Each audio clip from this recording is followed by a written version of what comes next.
L'équinoxialité, ça commence par expertise, excellence.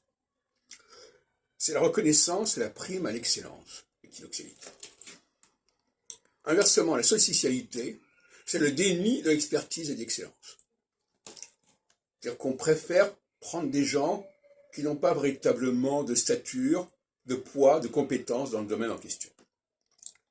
Et c'est ce qui fait scandale.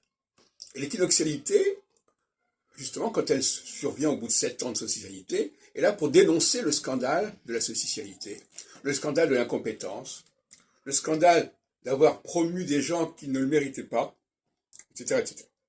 Donc ça, c'est très intéressant. Alors, je voudrais donner quelques exemples de ce genre dans le domaine de l'astrologie et du prophétisme.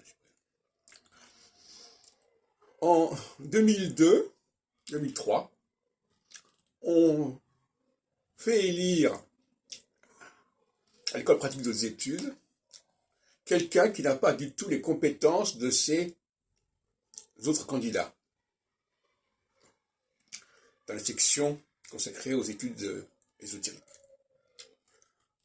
En 2003, on demande à des gens qui connaissent à peine le Nostradamus, qui ne sont pas des experts sur Nostradamus, de rédiger des biographies de Nostradamus pour le 500e anniversaire de la naissance de Nostradamus. Donc ça, ce sont des choses qui... Alors, inversement, des phases équinoxiales de reconnaissance de l'excellence.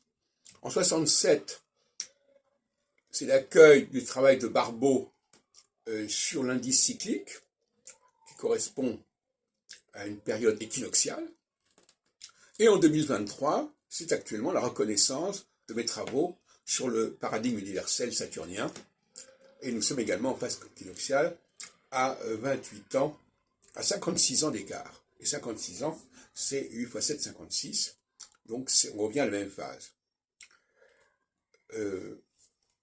Au niveau politique, en 89, en phase solsticiale,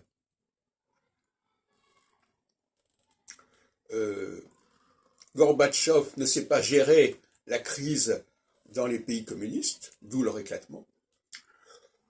En 62, 27 ans plus tôt, 61-62, De Gaulle ne sait pas gérer correctement les problèmes du colonialisme, et c'est les accords d'Évian, c'est la dissolution de la communauté française, africaine, etc. Donc on a des exemples comme cela d'incompétence et d'excellence qui alternent entre les phases solsticiales et les phases équinoxiales.